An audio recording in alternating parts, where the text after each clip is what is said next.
አንድ ማወቅ ያለብሽ ነገር ሁሉም ሰው ክለብ የሚመጣው ሴት ፈልጓል። አፍሮ ለመዝናኛ ቦታ መሆኑን ማለት ነው።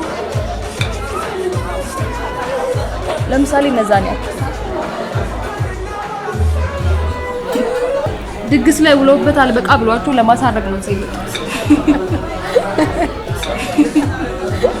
እነዚህ ቤተሰብ አስፈቅዶ ነው ለካ አራት ሰዓት ተኩል ቀጥ ብሎ ይወጣሉ።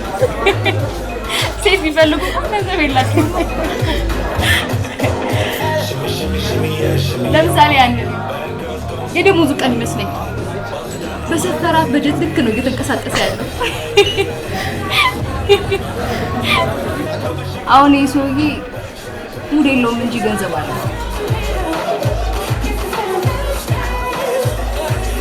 እንዴት አውቅሽ? ከልምድ ነው።